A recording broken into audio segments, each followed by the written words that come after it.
All right, Scott. Looks like we're going to be back for part two of Wild Bill Cody tonight. Yeah, I'm pretty excited about it. I've been really waiting on this, and you're gonna have to excuse me because I've got sinus issues going on. There's no But excuse. yeah, Just don't be sick. if it was that easy, I would totally appreciate it.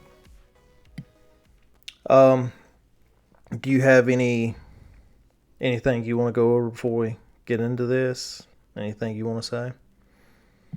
Not particularly. I think that we might want to do like a little recap though for people because it has been 2 weeks Correct. since we talked about Wild Bill Cody and all of his mischievous behaviors and manipulative tactics. Well, I'm not going to do a full recap No, per I would se. just We'll give just, people. if you want to recap, or if you're just tuning into this one, I would say step back to part one of this and catch up to where we're at. Um, Before we get into it, thank you for being here. Thank you for listening. All the episodes you listen to, you like, subscribe, everything helps our channel. So just do want to say that we appreciate you. Yes, absolutely. So as far as a recap goes, like I said, if you're just tuning into this one, this is part two of Wild Bill Cody. This is the one that's going to get into the murders and rape that he committed. It's going to be 3 murders and 1 rape. And we're going to go into the more of the details of what happened with that. Part 1 touched on his early life and went through marriages and kind of just give you a backstory of who he is and what kind of con man he actually is. So to go ahead and just dive right into this one, we left off at his first wife, Karen, has been kind of strung along from Bill year after year. He started calling, he would call her all the time, always there. She had got to the point where she finally told her husband's name is Fred, and she had finally told Fred that Bill had died. So where we left off was Fred came outside, gave Karen the telephone, and it was one of Bill's sisters on the phone that told Karen that he had just killed 3 women. That's right. I remember that. So carrying on from there. Carrying on from there. Sound like I said I Karen. see what you did there. Carrying on from there, I see what you did. I see it. You're a putty little dude, Oh. you. So July of 1998, Bill didn't have a job at this point in time, but yet he still continued to go to all the bars he went to the strip clubs he went to. He would leave 150% tips at everywhere he went. He threw money around like it wasn't anything. Yet, no job, nothing to show for what he's doing. The money that he was throwing around at this point in time when he was going to these strip clubs, he had took from Rebecca Holberton. They said he had took her for probably as much as $70,000. She's one of the ones that he did kill. And we got Candace Walters that he killed as well. And they said he took her for about $6,000. Wow. Rebecca had told a friend that she was wanting to get Bill out of her life at that point in time. But before she could get him out of her life, she was wanting to find a way to get her money back. So like I said, it was probably upward of $70,000. He had been living with her since around July of 1996. Mm-hmm. And while he was living with her, Candace Walters was his secret lover he had on the side, and he had signed promise notes to her that he would pay her back, and that was around $6,000. Walters was now threatening that she was going to go to Rebecca Holberton. That's who he was living with. She was going to go to her and tell her about the affair and what's going on if at this point in time if he did not start repaying this money back. So we're starting to build this. He's starting to get trapped. Almost like a blackmail. Where we're at right now, it's kind of setting up this perfect storm for Bill to do what he does because he's starting to get cornered. You know, he's starting to get threats from one of the women at this point in time. So June the 30th, 1998, Bill had come up with his plan then. He went to a hardware store. He bought 4 eye bolts, nylon rope, duct tape, and a 7.5-pound splitting maul. Wow. Then he goes back to the townhouse that he was living at that point in time with Rebecca. It was her townhouse. Okay. She was in process at this point in time. Rebecca was getting some renovations done at her townhouse. So there was no carpet going down the hall. It had all been removed, so it's just plywood floors at this point. And then there was butcher paper up in the windows.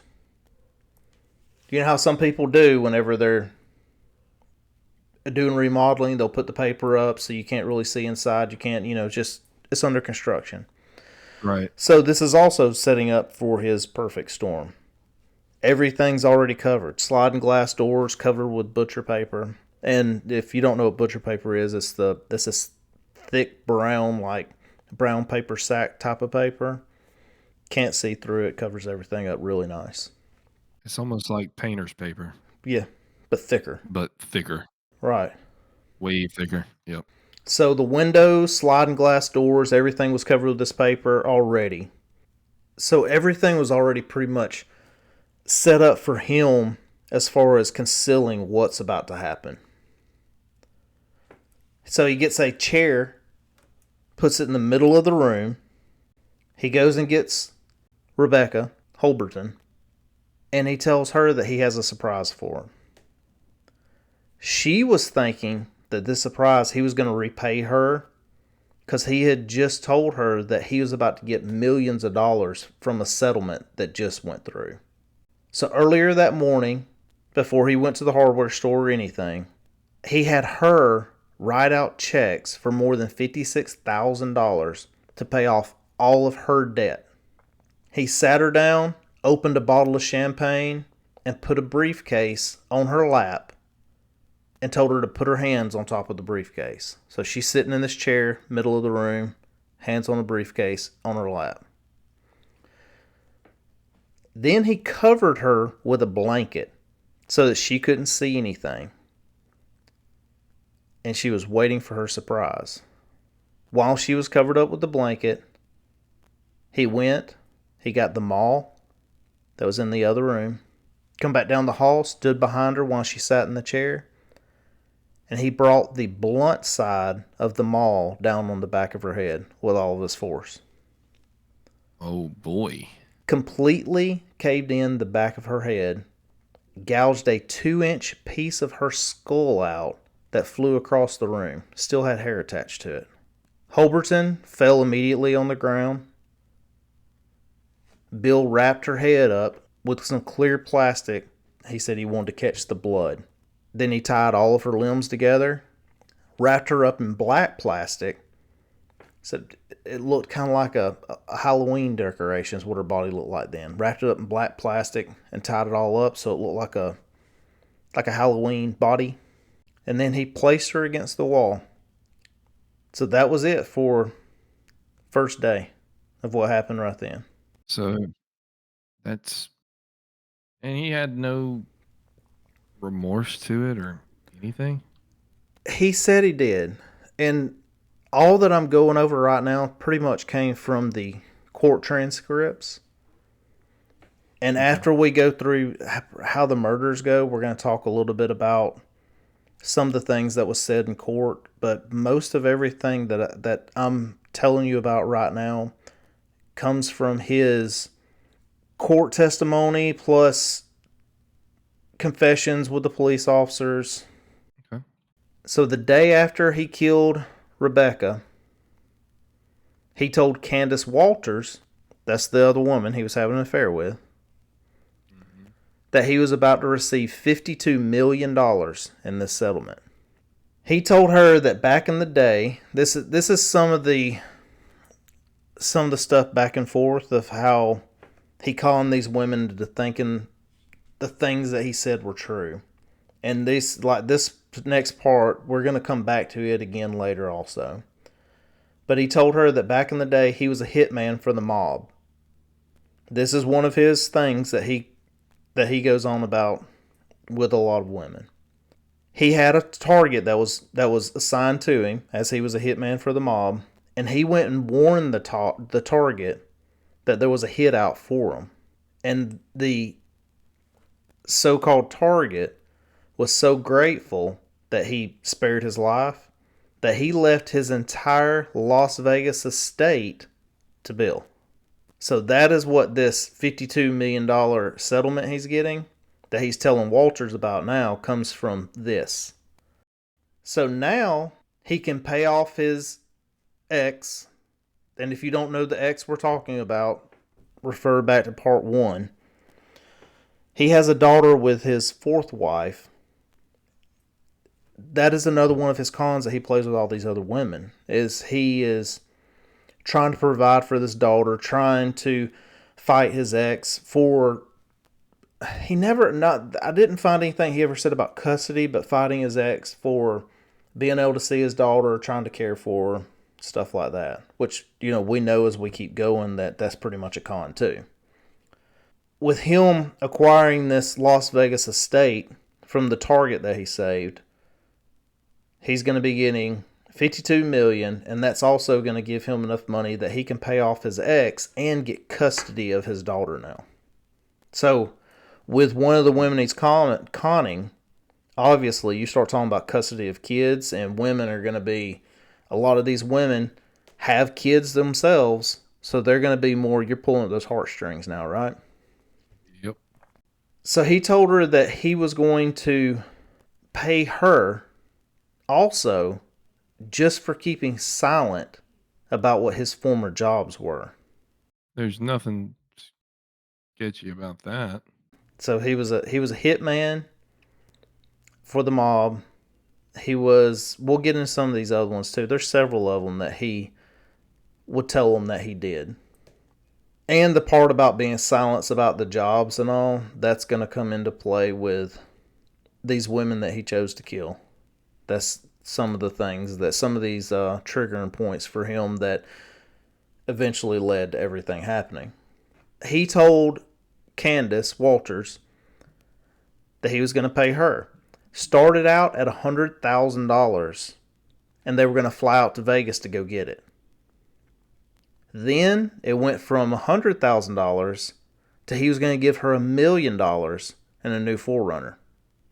Then they're not going to fly out there. They're going to take the 4Runner, drive out there, because there's going to be a big party that the family's throwing him when he gets out there, because the whole family's thankful for him saving this target. So there's a whole entire party that's going to go on because he's part of the family out there. Then it changes to he's going to give her $2.5 million, that being $1 million in cash, and then he's going to give her the rest of it by wiring it to her bank. And she's going to get a new house that's right down the road from his house that he's acquiring, the estate he's acquiring in Las Vegas. He's going to get her a house that's going to be right down the road from his in Las Vegas as well. And she actually... That's one of the reasons why whenever I started reading about this case that I wanted to make it a 2-part, because I wanted people to hear about the beginning of it. The cons that he did. Because if you just heard this right now, how is anybody going along with this? I know I wouldn't personally, but knowing what you know from beginning of the kind of con man that he was, everything's leading up to this. These are because these women that he's talking to right now, these are not strangers on the street either. No. All these women, he's had relationships with them. This is his. He's living with one of them. One of them's one of his lovers. It's not a stranger on the street. So all of this that he's saying and doing, it's been building up to this. Right. And I'm more than sure there's probably been times in the past, just like with Rebecca, he put a blanket over her head so she can be surprised. How many people's going to go along with that just right out of the gate? This has got to be something that he did prior to this, right? I mean, wouldn't you think? I would personally think maybe some kind of. Because otherwise, who's gonna be like, yeah, just throw a blanket over my head? That's the way I'm going to be surprised. Yeah, I mean, and not to get too weird with it, but I mean, they could have had some kind of kink per se. Well, I mean, you from part one, you know some of the things he did. That's what I'm saying. Right. I mean, he's definitely one of those characters. So carry on. The properties that he was telling Walters about, Candace, the properties he was telling her about, he had a photo album with him showing pictures of these properties. Printed out pictures, open the album, we're flipping through the albums, looking at pictures of these properties. So, I mean, it's not like he's just saying something and saying, we're just going to go there and find this. He's got it all planned out. Photo albums of the properties, it's a whole orchestrated plan. This has been a thought in his brain. That's how it would seem in my opinion. This was not a spur the moment situation. This was a No, the rubber band didn't just snap. no. Now, this man's got some serious issues. So that one part, the photo album, that's one of the things to solidify what he's saying to her, right? Yeah. He also had her call her bank to find out with them exactly how they wanted him and her to go about wiring the money, because it's a large amount of money he's going to be wiring, $1.5 million. So he got her to call the bank to find out how did they want this wire transfer to transpire. So everything he's doing, I mean, it leads up. These lies are extravagant. Super extravagant. Right. So, I mean, it's not like he just said a couple things and she's just going along with it. He's putting the proof out there. He's getting her to call the bank. He's got the photo albums. I mean, he's putting the legwork in. It ain't like this just a straight up, they were just fooled straight up. It was a show. Which we know that Wild Bill Cody, that's what he was about. Right. That's all he was about. He was a showman. Just putting on a show. July the 2nd, Candace Walters, she sold her car to a car broker because this is the day that Bill's going to be bringing her the new 4Runner. So she don't need her car anymore. So she goes and sells the car. That's where she messed up. The next morning, Holly called her. That's her daughter. Holly calls Candace, and she told her that Cody was running late, but he'll be there soon. So this is where we're starting to set up for people missing, and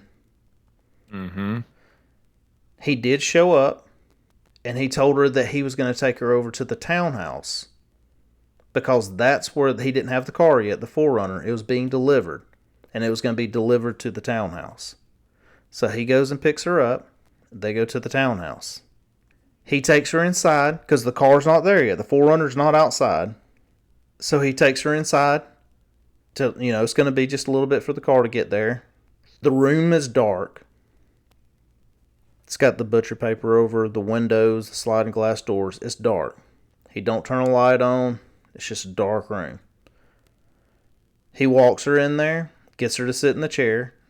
I'm sure there's enough ambient light in there to, move around. But he gets her to sit in the chair. The room is fairly dark. So she don't see any of the blood that's on the floor, that's splattered on the walls. She doesn't see any of that. And all this I'm going over this is all parts of what Bill had to say. So he brought her inside, sits her down in this chair. With it dark and with the windows covered the way it was, she couldn't see the blood that was splattered on the walls, the blood on the floor. She couldn't even see Rebecca's body wrapped in black plastic, propped against the wall, feet away from where she's sitting in the chair. If she did see it, he don't say anything about it. Everything's normal. He did the same exact thing with her as he did with Rebecca as well. Told her he had a surprise, but she would not let him cover her up with the blanket because she just had her hair fixed up for this trip that they were going to take to Las Vegas, and she didn't want to mess her hair up. Oh, so she's intelligent. Ish. I think they all were. Honestly, I mean, I don't think that the women that he killed, I don't really think that they were so much that they were stupid about what they did. It was more of, he got them to a point, I don't know how they got involved with him anyways, but he got them to a point of, like I said, it wasn't strangers. He disappears. He comes back behind her, maul in his hand, raises it up, brings it down on the back of her head, blade side down this time. He hits her 4 times, 7.5 pound maul. Boy. He hits her 4 times over the head with this maul. Why so many? After she falls out of the chair, obviously she is dead at this point. Then he urinates on her head. You don't say. Then wrapped her head with some white plastic, just like he did with Rebecca. And he moved her body a few feet to the side and just covered her body up with a blanket. He didn't wrap her body with the black plastic the same way he did Rebecca. I don't know if he just didn't have the plastic or what, but he didn't wrap her up. He just put a blanket over her. Then he took both women, Candace and Rebecca both, then he took their credit cards, their bank information, and it was time to go party some more. The recount of these events that I'm going over came from court transcripts. So after he got to this part, when they were going over all this, he also did say he promised throughout this trial of when they were talking that he was not going to cross-examine his rape victim, because what I'm telling you right now is the parts of this is when we only have one witness that's there because one woman survived. So Suzanne was her name. She's given some of these accounts of what's going on, the things that was told to her, which we're about to get into that also of why she knows the things that she knows. Because all of this that I've been telling you up to so far is he told Suzanne of what happened.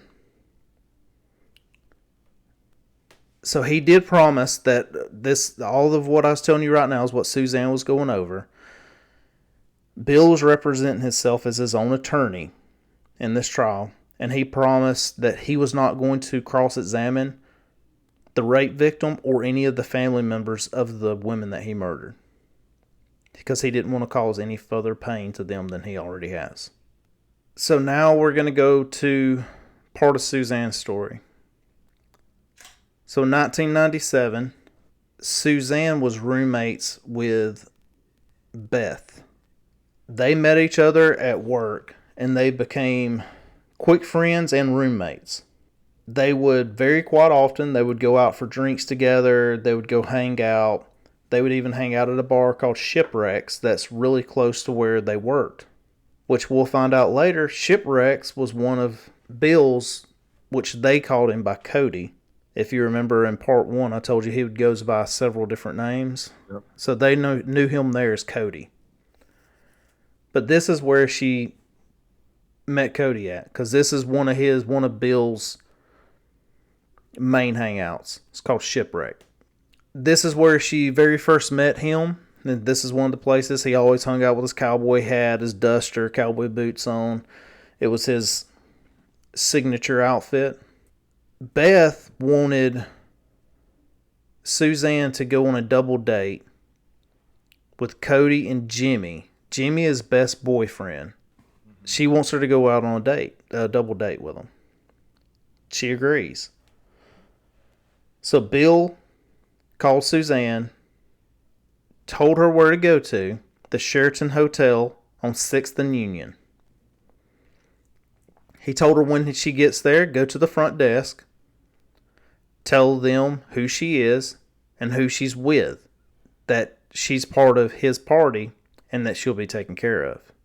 So when she got there to the hotel, Beth and Jimmy were already there, and when she got there, she knew she did exactly what he said. He would, he lined all this stuff up. She goes to the front desk, tells them who she is, that she's there with Bill's party. She knew that he had money. She knew that he had something going on because of how accommodating they were to her.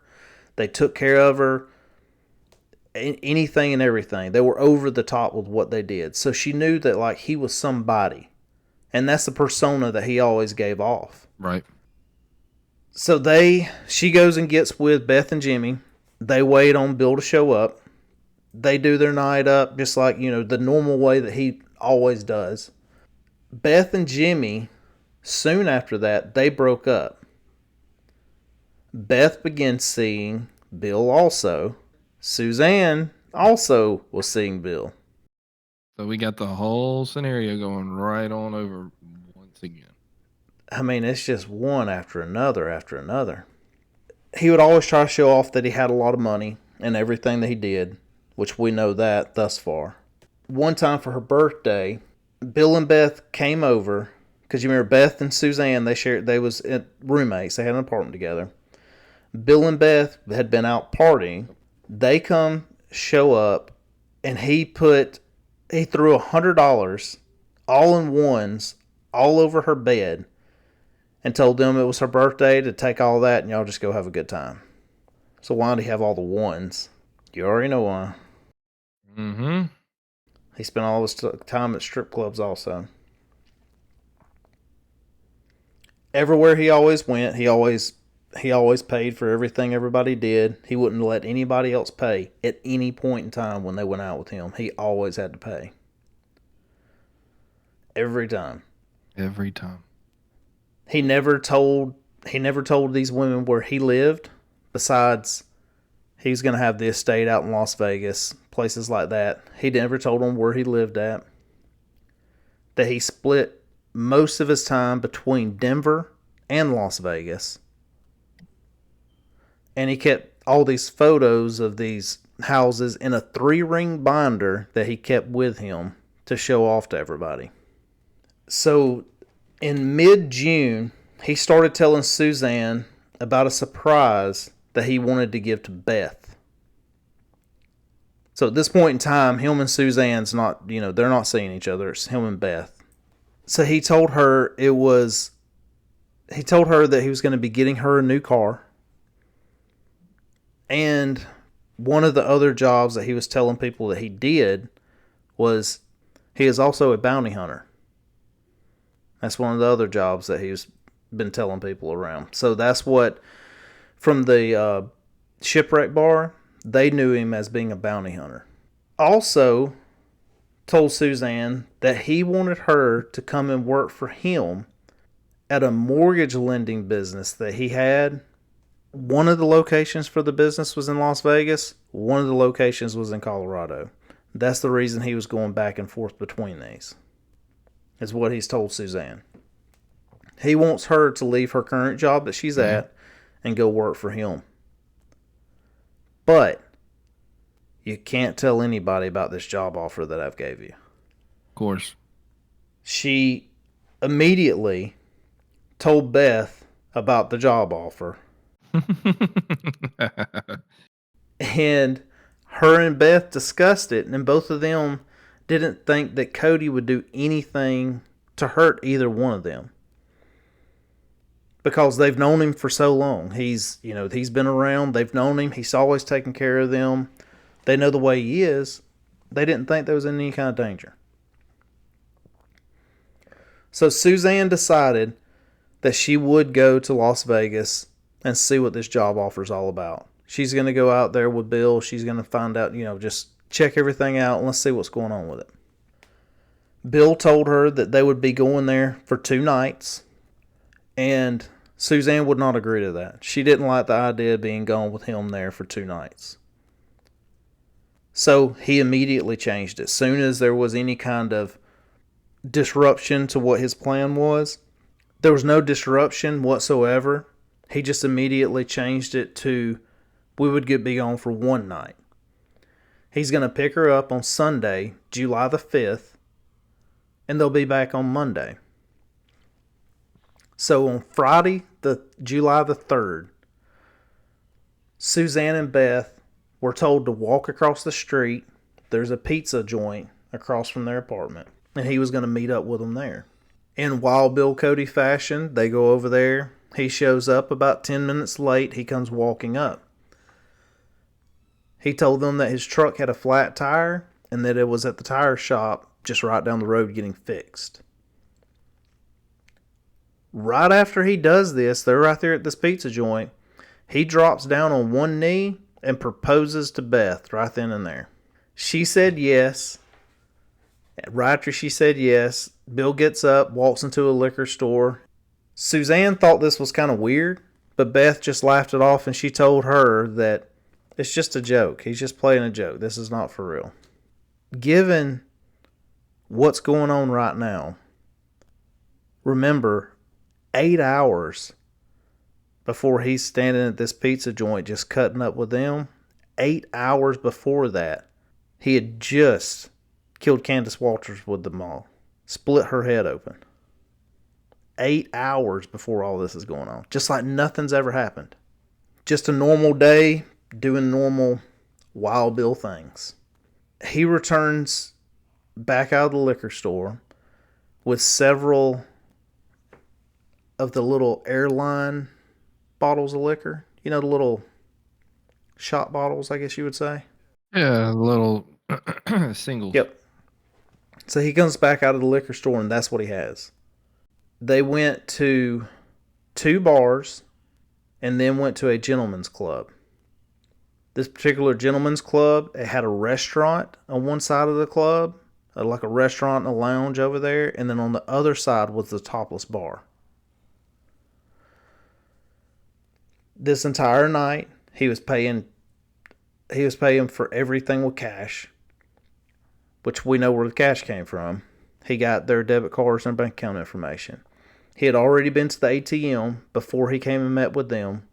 He got $403 out of Candace Walters' account, and he got $1,287 out of Rebecca Holbertson's account. Okay. So we got fraud. I mean, I think the fraud's the least of our worries at this point, though, right? No, definitely. Definitely is. So Suzanne, they're at the gentleman's club at this point of the night. Suzanne and Beth, they went together to go to the restroom. While they're in the restroom, some woman comes into the restroom and asks for them by their name. They thought it was odd. But then the woman told them that Cody told her to come into the restroom and come and get them. So, with this being said, they went with a woman.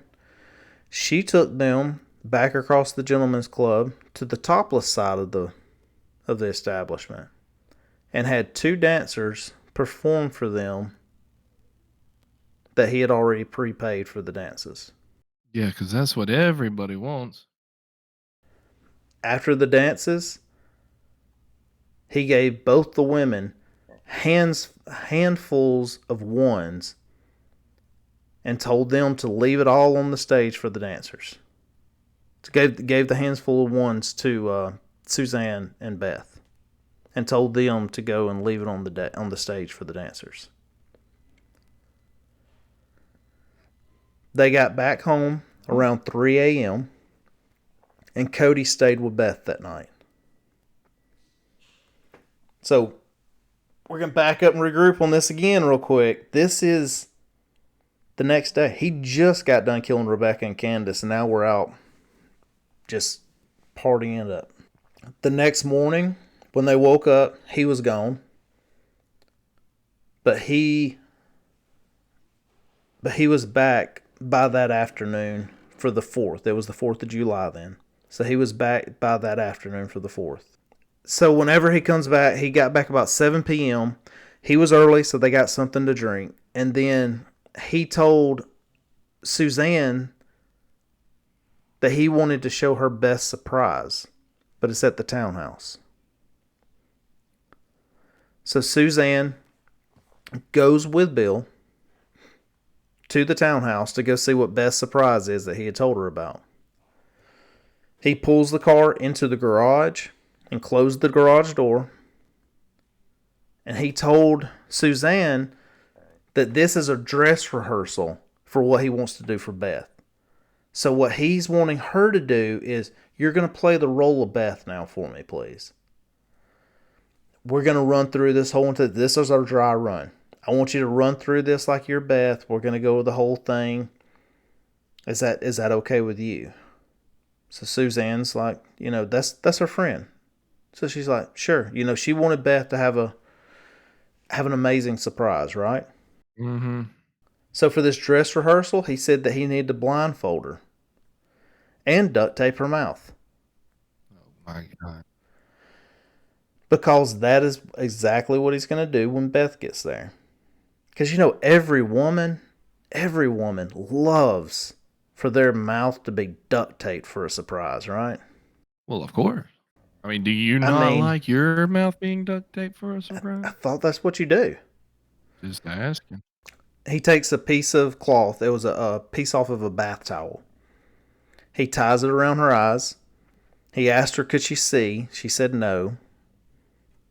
But what she didn't tell him is she could see where it went over her eyes. This strip of cloth, she could see if she looked straight down, beside her nose, she could see the floor. But she couldn't see out in front of her. And then he took the duct tape and taped her mouth shut. He told her to take a hold of his arm, and he was going to lead her into the house and down the hall to go sit down. We're doing this dry run. She takes his arm. They start walking down the hall. She takes his arm, and they start walking down the hall. As they're going down through there, she can see down, and she sees the plywood floors. This is the point where she starts getting pretty sketched out about what's going on, because she knows nothing about this. She just knows now she's in this townhouse, and there's plywood floors down there. Something's not right. Mm-hmm. He walks her back into the room. He turns her around and tells her to sit down. Well, as she's sitting down, it's a long ways down. She knew that she wasn't sitting in a chair, that she's going down way too far. When she sat down, she realized she was sitting on a mattress then. That's when he began to tie her up. He had already got the rope and the eyelets. He had already fastened eyelets over. He tied her legs, spread eagle, tied her down to the bed. Arms out, legs out. She began to cry immediately and asking him to please let her go. He told her to shut up, that she hasn't seen cold and mean, and she didn't want to see when he gets cold and mean. He then opened up her blouse, he cut off her bra, cut off her pants, and cut off her underwear. He took the blindfold off of her, took the duct tape off of her mouth, and he asked her had she ever seen a human skull before. Obviously, she said no. Bill walks out of the room, comes back into the bedroom where she's now tied down to the bed, naked, has an ice cream wrapper in his hand. He opens the ice cream wrapper out, and he pulls out a piece of bone that still had hair attached to it and lays it on Suzanne's bare stomach. That's from earlier. Yeah, from earlier. That's the piece of Rebecca Holberton. That's the piece of her skull. He then walks over by the fireplace, lifted the blanket. Go ahead. Man, I'm sorry, not to cut you off, but this dude this is crazy. beyond. This is beyond anything that I could have imagined. Like, at first, I thought this was like a greed type deal, just wanted money. But no, this dude's a. Wait till we get past this and we get to the trial part where it goes over his reasoning of why he does all this. It's psychotic. I mean, it comes down to he's just psychotic. He lays the piece of skull on her stomach. He walks over by the fireplace, lifted some of the blanket up, and she could see a leg sticking out.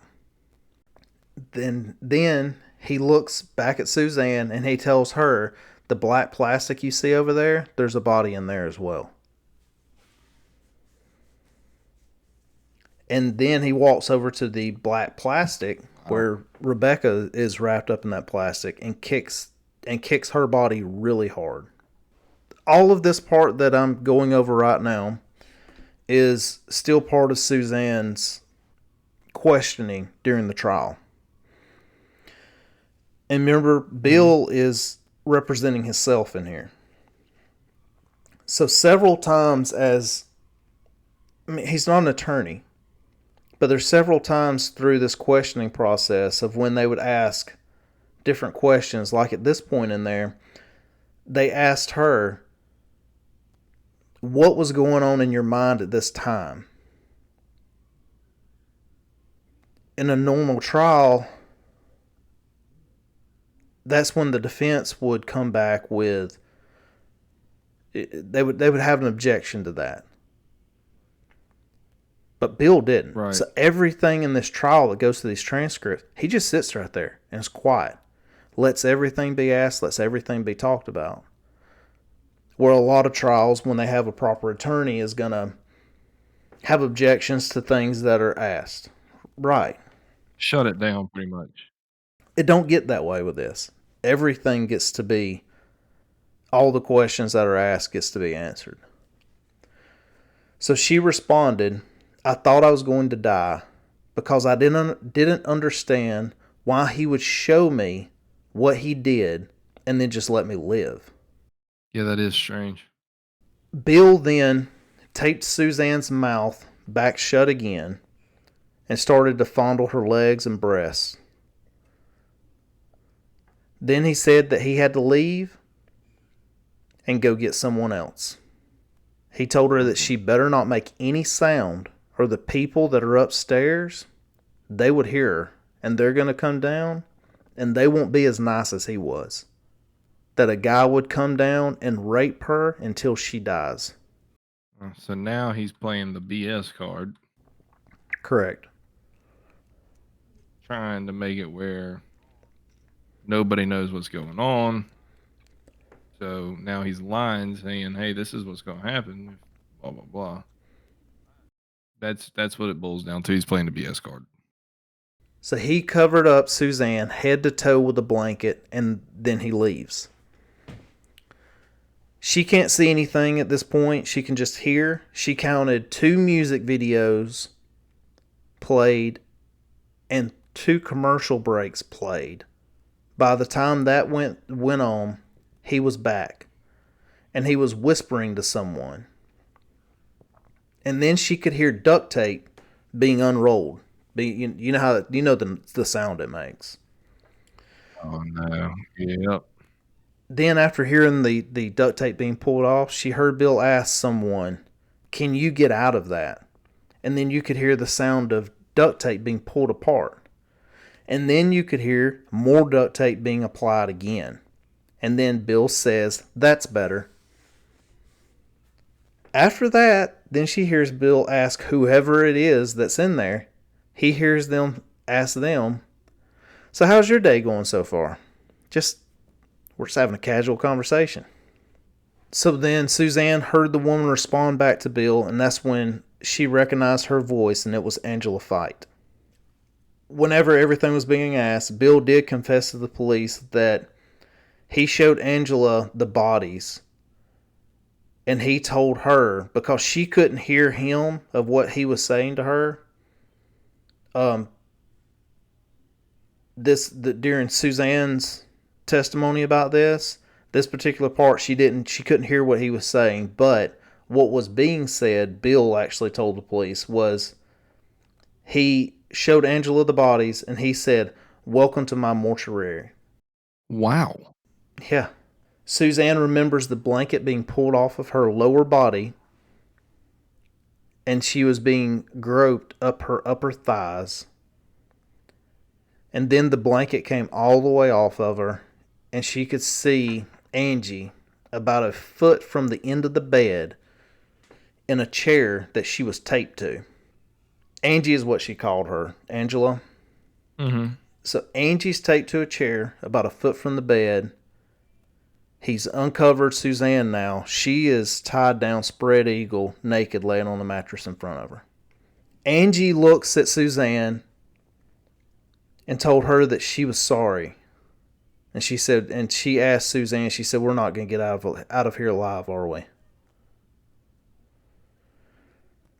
Nope. Bill didn't really pay any attention to them and them talking to each other. He just sat right there in like a outside plastic chair. Okay. It was beside the bed. He just sat right there in the plastic chair, smoking a cigarette. He would take the cigarette out of his mouth, come over to them, and let both of them take pulls off of the cigarette. That was with Suzanne. He went to Angie, and he asked her, "Can you smoke without using your hands?" And she said yes. So he stuck a cigarette in her mouth. He lit it. He let her smoke a cigarette. When she was done and she spit the butt out, or he took it out of her mouth, then he retaped her mouth back shut. He would untape it, let her smoke, tape it back. So they didn't think to yell or shout or... Suzanne's already been told, you start making noise, whoever it is upstairs is much worse than him. That's true. At about 11 p.m., Suzanne saw Bill leave the room that they were in. She saw him leave, and then she saw him come back into the room. When he came back in, he was behind Angie. Angie didn't even know he was there. He came back into the room out of the darkness, and as he came into the room, she said his hands were already up in the air with the maul in his hands. As soon as he comes into view, she just saw him bring the maul down on the back of Angie's head, killing her.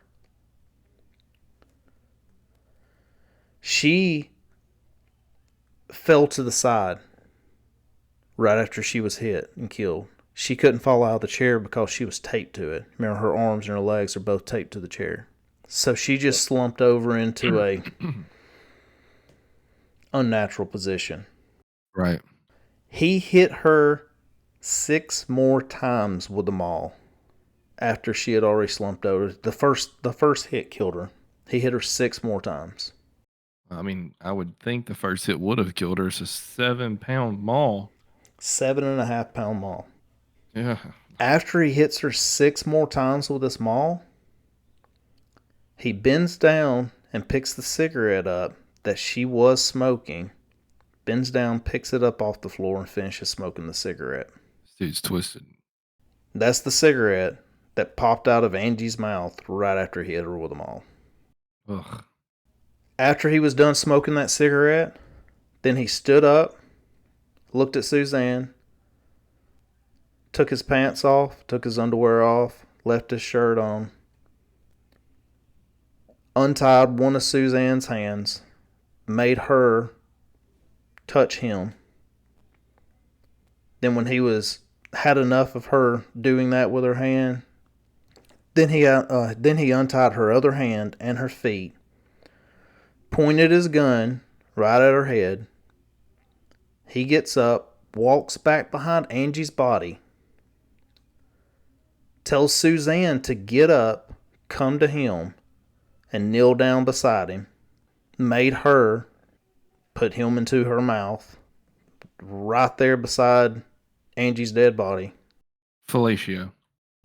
This is when Suzanne, she asked Bill then, am I going to die? And Bill said, do you want to? She said no.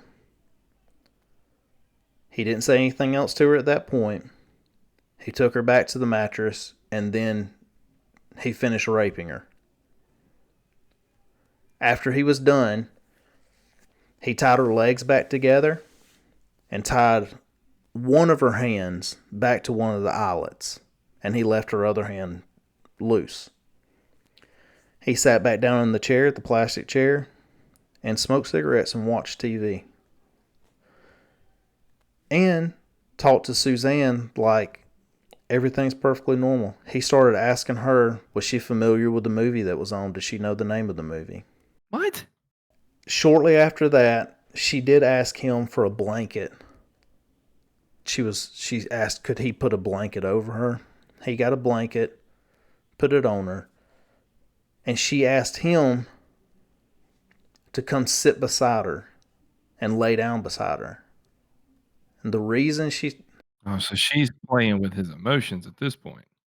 No, she said the reason she said that was she wanted to know where he was at. Ah. She didn't want him to have the opportunity to sneak up behind her the way she did Angie, the way he did Angie. That's smart.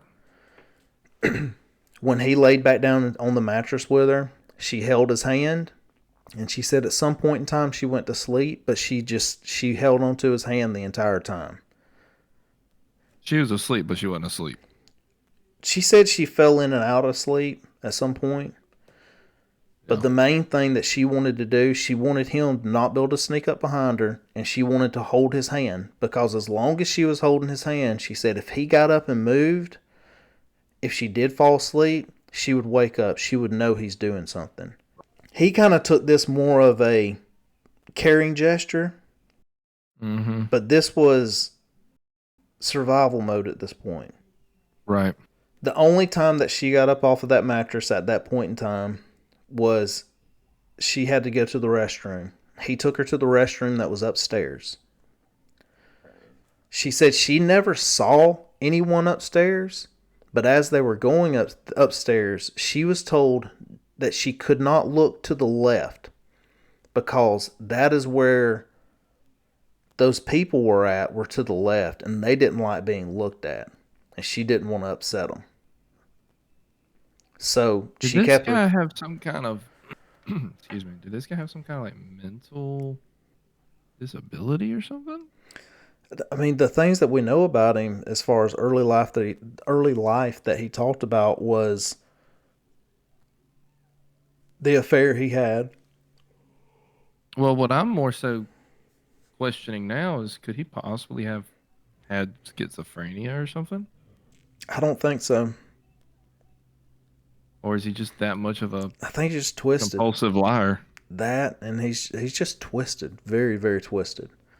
The next morning after this, he untied Suzanne so that she could change clothes. And then they left in Rebecca Holberton's truck. And they went back to Suzanne's apartment. When they got back to her apartment, he went through the apartment and he collected all the phones, the cordless phones that were in the apartment, cell phones. He collected every single phone that was in there. And then he told her that she could go take a shower. After she was done showering, he told her not to unpack any of her stuff, that they still had places to go, and he didn't need anything to look like that they were back. And nothing to look like the trip wasn't happening. He wanted everyone to still think at this point in time that they're still going on this trip. So they left the apartment. He was hungry, so he took her to a restaurant, and he insisted that both of them order lunch and eat, which I'm sure at this point in time she really didn't have a appetite, but he insisted that she order something. She kept thinking to herself, and I mean, I could only imagine it was pretty much just being in shock at this point, but she kept thinking to herself that this can't be real. This can't really be happening. That all the people that she saw, that it's not happening. That they're still going to be alive. They're going to wake up soon. That this is not real. After they got done eating breakfast, he took her with him. They had to go shopping. He stopped. He bought a tape recorder. Then he went to Blockbuster and rented the movie The Jackal. I chuckled at you saying Blockbuster because I have not heard Blockbuster. Blockbuster right. Since I was a kid. And the reason he rented the movie was because that was the only way that he could fully describe what he did for a living. Because he told people, remember, he was a hitman. The movie The Jackal is Bruce Willis plays in it, and he's a hired hitman. So he wanted her to see that movie because that describes what he does. So another lie. Yes. Then they went back to her apartment again, and he gave her cell phone back, and he told her to call Beth. She calls Beth to tell her about how good that the trip to Las Vegas was and how good it went. Beth she told Beth that, when she gets back to the apartment that they're back and they had a movie to watch. Beth comes back to the apartment. They all watch the movie The Jackal together. The entire time this is going on, Bill's acting just like nothing in the world's happened. He's being himself. He's being Bill, the Bill they know, the entire time. He promised Suzanne that after this movie was over, after they got done watching it, that he was going to tell Beth everything that's happened. So after the movie was over, they all got up. They all went to the kitchen table. And Suzanne began telling her about the events that have transpired. Thank you. Nice word. Surprised I knew that word with public education. Suzanne began telling Beth about everything that had transpired, but she couldn't finish. And so Bill finished telling Beth the whole story. Later that night. So he's proud of it. He's not even hiding it at this point. No, he's not. And like I said, as we get towards the end, when we're going to get to some of the things that Bill says during the court, what he did, it was all part of his plan. Later that night, Bill sat down there at the table with that tape recorder, and he gave nearly a 2-hour confession onto the tape recorder sitting at their table. While he was talking and giving the confession, he took his gun out of his waistline of his pants and he set it on the table right there with him so that they could see his gun as he was giving the confession. After he was done, he let them go to bed and to their own rooms. Suzanne said that after she woke up the next morning, she was scared to leave the room. She said she just wanted to lay there in bed as long as she possibly could, but she knew that she had to get up. She eventually did get up, and she comes back into the kitchen. Bill is in there with Beth, and Bill told her and Beth both, that he needed to go some places, and told them not to call anyone or tell anyone anything that's happened or anything they know, or more people will die. So they were scared enough to just comply with what he said. Yeah. They just stayed there. They didn't call anybody. They didn't do anything. While he was gone, Suzanne got all of her clothes that she had had from that townhouse. She put it all into a plastic bag and she hid it in a closet. She told Beth that if anything were to happen to her, the plastic bag is in the closet and it has all of the important evidence of what happened in those clothes. When Bill got back, he told the two women that they could invite a male friend over if it made them more comfortable. They both immediately thought of the same man. His name is David Kane. He's 34 years old. He's a friend of Beth. Beth called him, and he came on over. When David got there, he was met at the front door by Bill with a gun. So I'm going to stop right there. You got a friend. She calls you. You go over there and this happens. He lives. Spoiler alert. He lives. Okay. After this happens, from then on out, if one of your friends just calls and just some kind of weird, hey, won't you come over? No, I'm good. Kind of be a... I'm good. I'm good. Either that or make sure you got your heat with you. Something. But I mean, just like you said, make sure you got it with you. But I mean, what are you going to do? You go over, if one of your friends calls over, you're just going to start like showing up at all their doors, just knocking with a gun in your hand already? Hey. So when he was met at the door by Bill with a gun, Bill tells him, you can stay or you can go. That choice is up to you right now. But if you do decide to go, there will be consequences for everyone involved in this right now. This dude's like he's playing all kinds of mind games. Well, of course. Well, I mean, we know that. He's been doing that his entire life. Well, yeah. It's just, it baffles me. That's all. It just really baffles me. After this was said, Dave did stay there at the house with Beth. Okay. Bill sat him down at the kitchen table where the tape recorder's at and pressed play. He let the tape play so that Dave could hear the entire confession, and he knows now of what he's now been involved in. He knows everything that's going on as well now. Yep.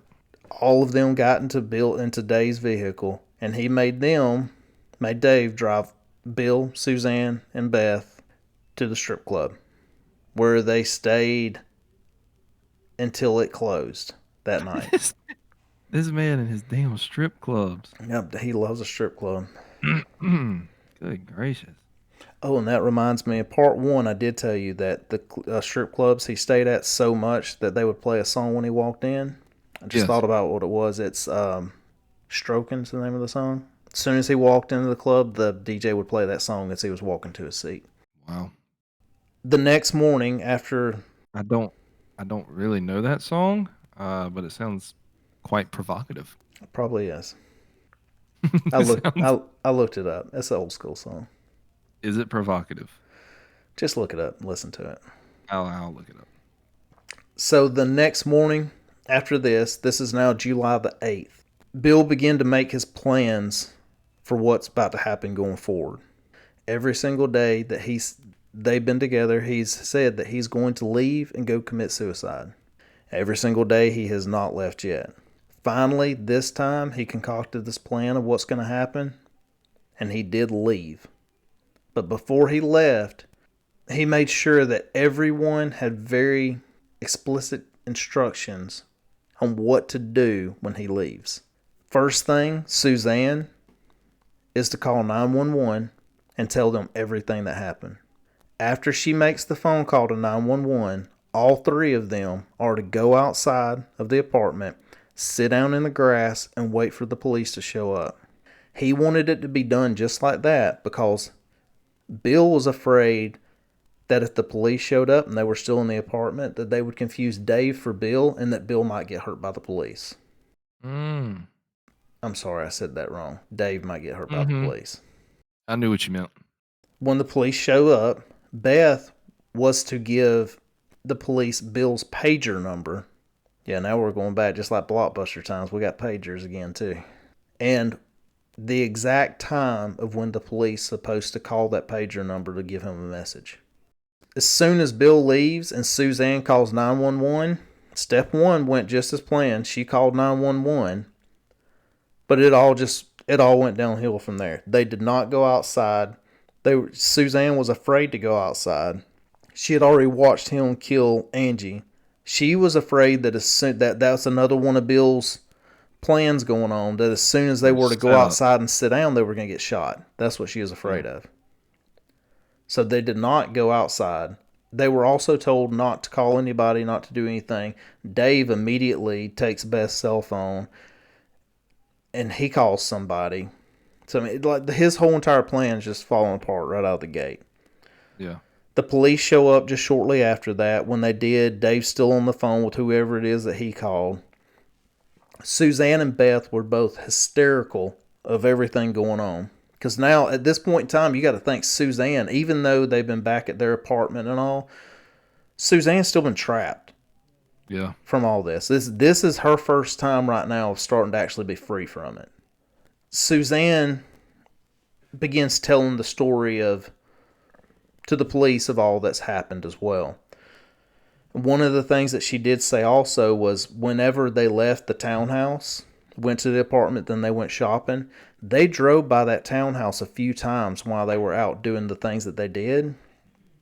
Bill even told her one point in time that they're probably going to have to go back to the townhouse go back to the townhouse one more time. So immediately in her head, if they're going back to the townhouse one more time, what's that for? You already know what that's for. That's what she thinks. She's like, he's going to take me back and kill me as well. He's going to kill me because that's what he's done with everybody else. Every time. She said they passed back by this townhouse several times, and she said every single time that she just knew, this is it. We're about to stop. This is it. I'm about to die. And she could not... Horrible feeling. You know it was. Well, not only that is why she's in there. She had already seen Rebecca is wrapped up in plastic on the side. Yep. Candace is laid over there with a blanket over her, and she watched Angie get split open. Watched that one happen. So traumatic. She said she also couldn't stand the thought of even going in that place again and seeing what was in there. And she just knew that if she did have to go back in there, she wasn't coming back out again. Right. While Bill was still at the apartment, giving all of his instructions of what these 3 hostages were to do as soon as he leaves, unknowns to him, a sheriff's deputy had already been on his way to the townhouse at that point in time. Rebecca's co-workers was already worried about her because she hadn't showed up for work in a couple days. So they had already called for a welfare check. Deputy Michael Burgess showed up at the townhouse. He knocks on the door, obviously with no answer. The door's locked. He walked around back where the sliding glass door, you remember we got the butcher paper on the window, so he can't see anything inside. Even the sliding glass doors on the back had the butcher paper. He can't see through them. He knocks on the sliding glass door on the back. Still no answer. He tries the door opens. He slides the door open just a little bit. This is before even stepping inside. Makes himself known, tells who he is. There's still no answer, so he opens the door a little more, sticks his head inside to the scene that's there.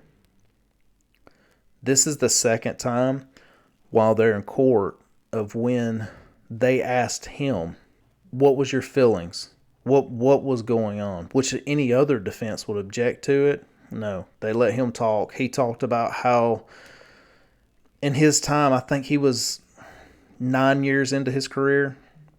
This was the worst thing he ever seen. He said when he walked into the apartment, he said he just felt dread. He said it felt evil. It felt Hmm. everything was wrong. This is as he was walking in before he even seen any bodies yet. Just that feeling, that overwhelming sense of something's not right here. Because you know it's thick. You know that air's thick. Yeah. So he comes through the sliding glass door. He walks into the scene of black plastic bag propped against the wall, legs sticking out from under a blue blanket, and Angela Fight still duct taped to the chair, slumped over. Where she resided. Correct. Okay. The very next day of the trial was 8 hours of they just played his entire confession tape when he was arrested, when he did his confession with the police, and nearly 8 hours of confession tape is what they played. 8 hours? Nearly 8 hours. The reason the entire Good. thing was played is they said one is the prosecution wanted everyone to see through this of what kind of con man he is. Right. Because in this 8 hour tape, you could see that these women weren't just gullible women. Yeah. None of these women were strangers. They were friends of his. They were lovers of his. There was a sense of trust built up there. He was a con man, and he was a good one. He showed up everywhere he went with his cowboy hat and his boots on. He'd tell his wild stories. He tossed money around like he is a millionaire. And he had all the right words to be the man to make these women's dreams come true. Mm. They also asked him, why did he give himself up? Quote, he said, I need prosecution. I need justice to be served because I'm representing 3 dead people as well as a rape victim. I want justice to be served and the truth to be known so that people can get on with their lives. So it's just like he's tired of trying to hide it at this point. I don't think he ever intended to hide it. Not for long. Right. He went over how he got the women to also get there.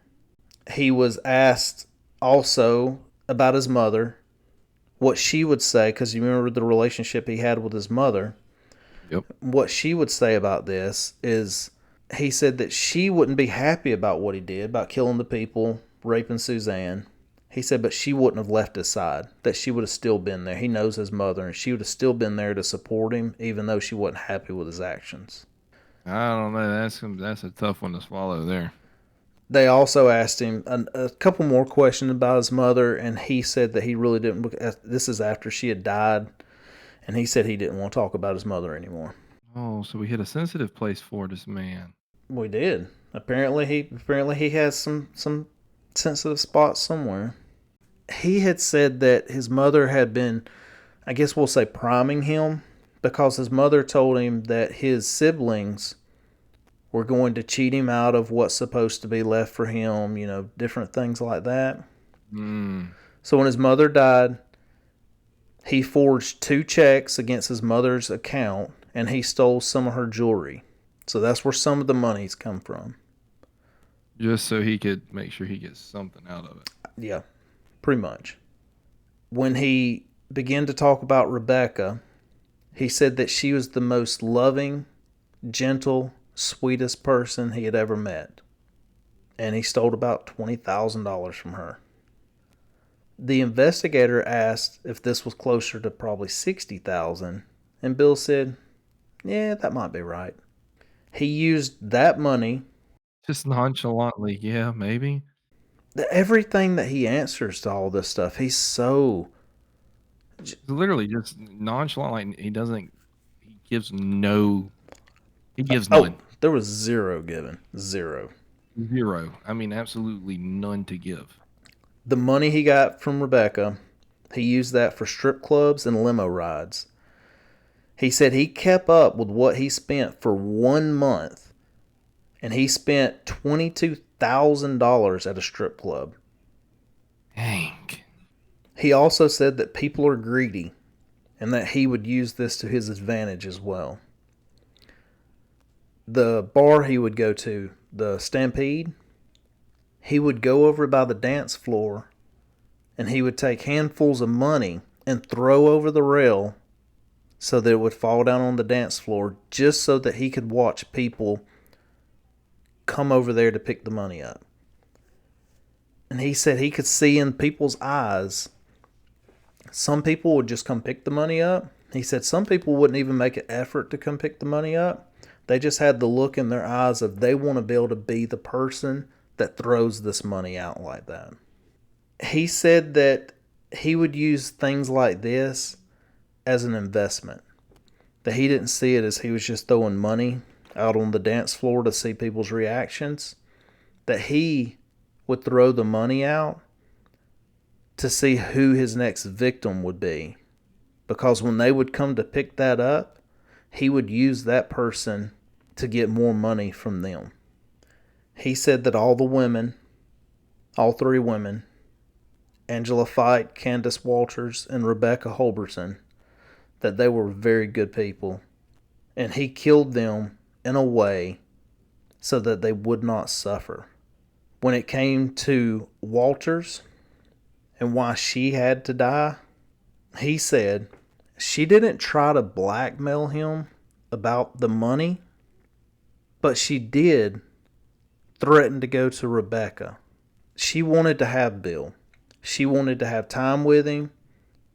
He said with her that when he started the relationship with her, it was like a pity relationship.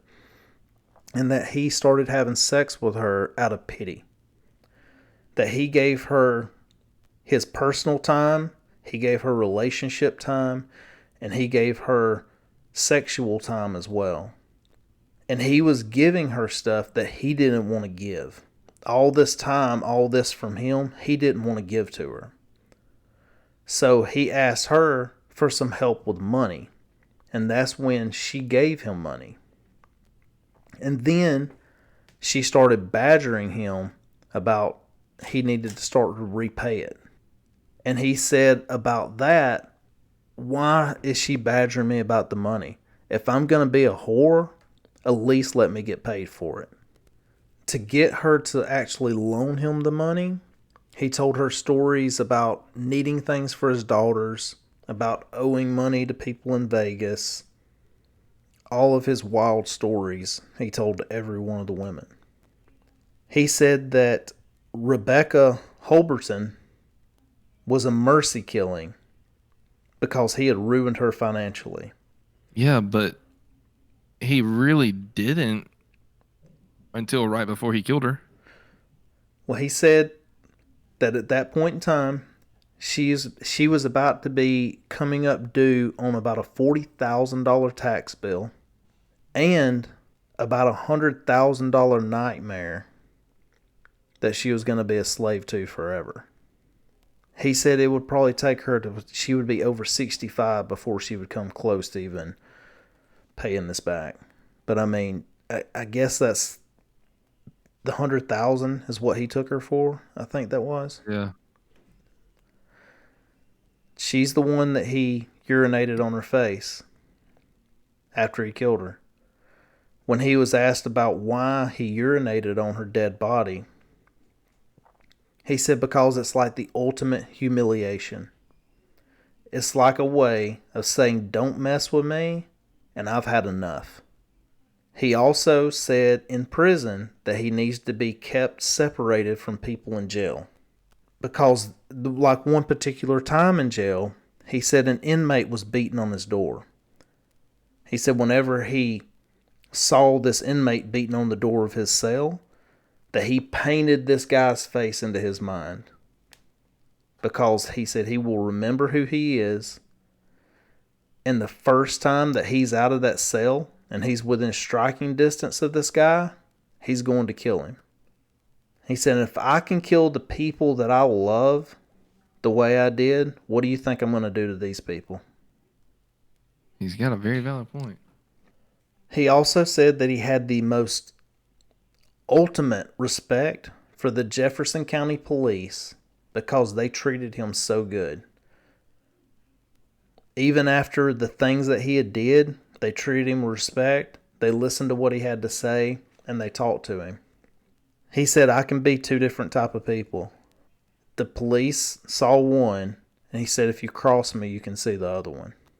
He said he also felt remorse for what he was doing the whole time that he did it, because he didn't believe that anyone deserves to die. But they were all warned of what was going to happen. He was asked, why didn't he use a gun? To that he said, because of the neighbors. He said, if I would have used a gun, the neighbors, the painters that were there, they would have heard it and they would have came. And if they would have, then I would have had to kill them too. I would have for sure went on to be a mass killing then. Wow. The bounty hunter, the hitman stories, he told him all of that was lies. Several times, I'm going to bring up right now, several times he brings up Ted Bundy. He said he's not trying to be like Ted Bundy, but he quotes a lot of things that Ted Bundy says as well. One of the things, Ted Bundy said that you're an actor and an illusionist, and you had to sell who you are. He said, so with his hitman stories and his bounty hunter stories, he told those over and over to everyone, because he said in the beginning it was difficult, but by the end, it was who he was. He's told these lies so many times that they became who he was, and he could tell these stories. Right. He promised Angela that house, but he also warned her about the house that if she were to tell anyone, that he would kill her and she would certainly die. And then she told people about it, and that's the reason she had to die. Wow. So the whole entire part about Angie dying was because of the house. He told her, if you told anybody, I'm going to kill you. And she told somebody. Well, he stuck to his word. That he did. I guess the one time he didn't lie. When it came to Suzanne, the reason he wanted her to live was he wanted her to send him to the electric chair. He wanted a living witness also as a warning to everybody else not to mess with him, that he's had enough, because I'm going to lose it, but he has not lost it up to this point yet. How? That's what he said. I'm going to stop trying to actually be rational with this case, because it's a very irrational person to begin with, but If he hadn't lost it yet, what would losing it be? that's what I'm saying. Like, what if what he's done is not completely insane? In his mind, what the hell? What would be insane? I mean, I'm just confused at this point. He also spoke then about he planned on killing about 30 other people. 30, huh? He had a list of about 30 people. Most of them were people that were from Shipwreck's bar that he went to. His plan was he wanted to get the majority of them at that bar that he could and do it all at once. I don't know why he didn't even try to attempt to do that. If that was part of his plan, I don't know why he turned himself in when he did, how he did. Right. That doesn't make any sense. Either that or he's just blowing smoke, trying to make himself look like more than he really is. Maybe so. I mean, because we know he's good at doing that.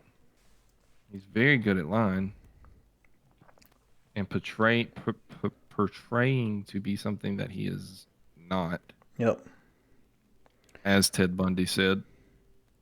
He also said about the townhouse, the way he left the bodies, the way he wrapped Holberton up in the plastic, the way he had Angie duct taped to the chair, the way that Candace was laid in the floor covered with the way he left everybody there. The purpose of him doing that is he said he wanted no way out of this. He wanted the picture to be so horrendous that society would not let him off. I don't understand his antics. I don't either. So I mean, some of this stuff for him, I don't get. He was found guilty. Like the dude's he's obviously a freaking nut job, but Right. it's just it doesn't add up. Even being a nut job, it still don't add up. No. No, it doesn't at all.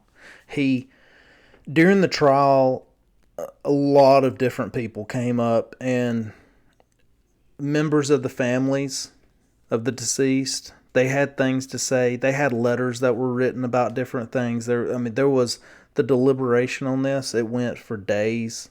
Obviously, the trial didn't happen for years after it was done. How would it go for days? I mean, the dude's freaking guilty. He's sitting here admitting it. One entire day. Well, yeah, I think one entire day was nothing but playing the video of his confession nearly 8 hours.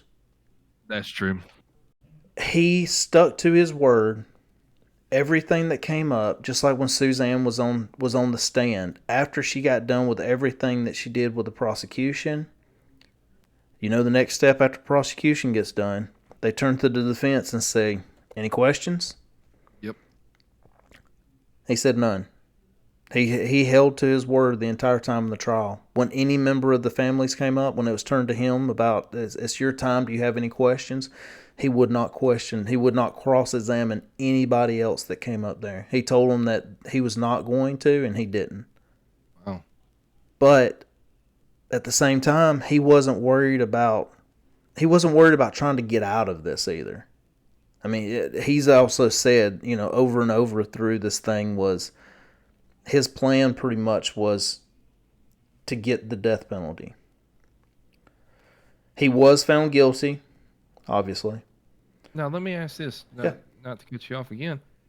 Could this have been, how you have certain cases where people do suicide by cop?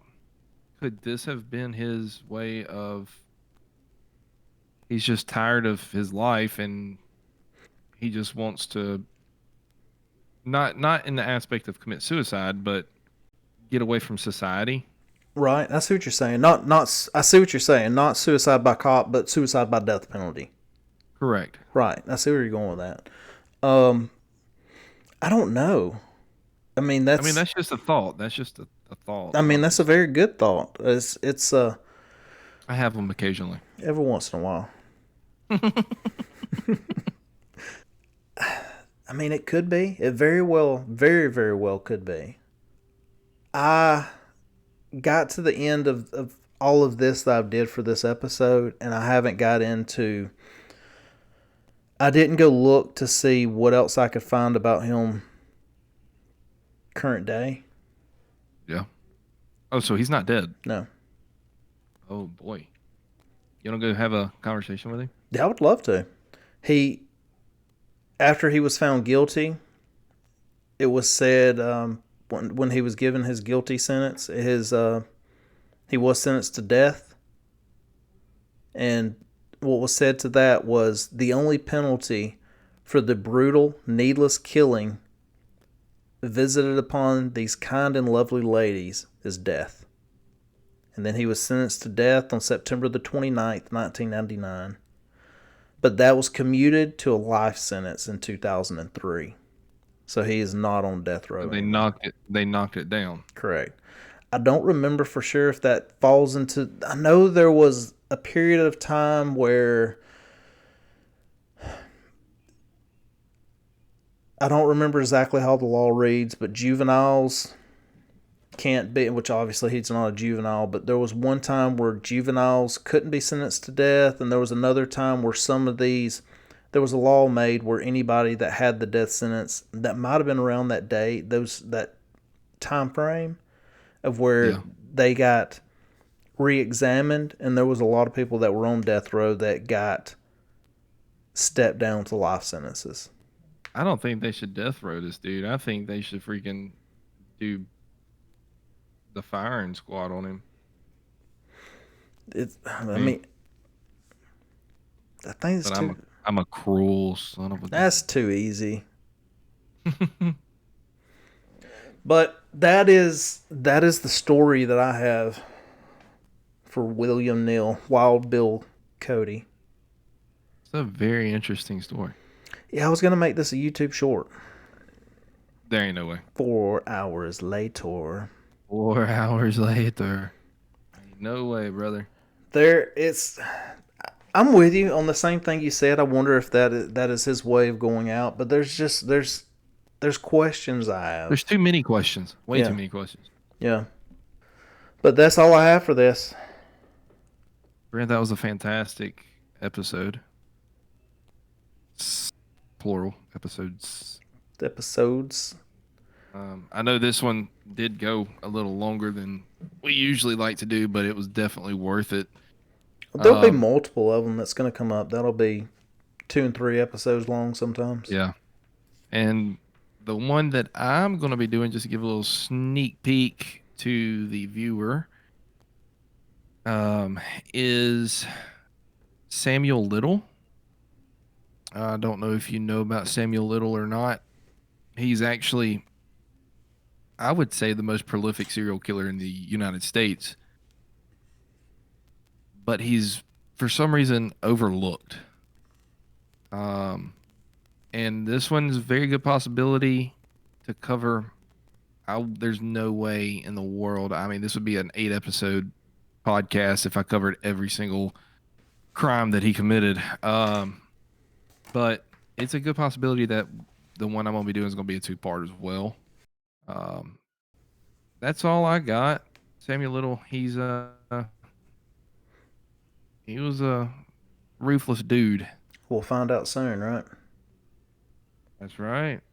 And we have the 50 state hunt coming up next week, For and that's gonna be Alaska. on Alaska. Yep.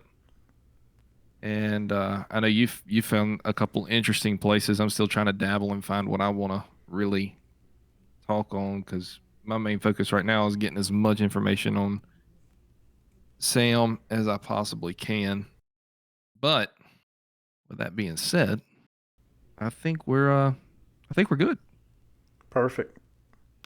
I think your episode here on Wild Bill Cody was extremely satisfying in terms of not being weird, but is very interesting. Very interesting. And it's one of those cases that I would have never heard about him. And maybe that's something that we need to touch on is those cases that's like, huh, never heard about this dude. And I've heard about a lot of serious serial killers, and I know you have as well. And the dude I'm doing is the same way. I've never heard about him, but just to give a little information, he had 93 to 95 Confirmed. confirmed Wow. murders. Yes.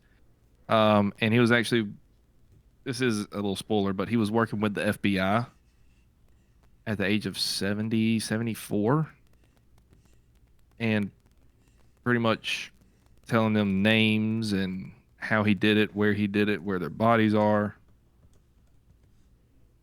So that's a little See, I think it's very, sneak peek. very interesting to me too for the ones that will actually, when they're caught, the ones that actually give this information. I mean, what's going on in these people's heads? What is it That boils down to psychology, dude. right? Right. But I mean, it's one of those actually, which there's the different type of. There's some of them that are like sexual sadists. There's some of them that the different categories they fall in. But even when you give those, they fall in this category. But there's still these other things that transpire along with it. Well, his this one you talk about sexual sadists and stuff. That this one would grasp your attention. Then Well, I'll be finding out um, in it's 2 weeks. gonna get you. Yeah, it's gonna be a good one. I I look hope. forward to. It. I look forward to hearing it. Well, hey, we got the. Do we have our email that we can possibly put in the show notes or something? All the show notes always have our email address is in the show notes. It does? Yes, it does. Okay. That is StrangeEmbersPodcast@gmail.com. Feel free to send us an email with any kind of suggestions, anything you want to email. We'll read it. Suggestions and anything that we could do different to possibly help us out, how we're doing the podcast, anything. We're all ears. We might not take one singular suggestion, but we definitely like to hear everybody's opinion on everything. Our link is on there for YouTube. Our link is on there for Spotify, Apple Podcasts, and Patreon. Yep. We don't have a lot to offer on Patreon yet. There are things in the works that we're going to eventually do, and but all of our links are in the bio, and that's on every platform that that our podcast is on. The links are in the bios on every one of them. Sounds good, man. Well, I do want to thank you for listening.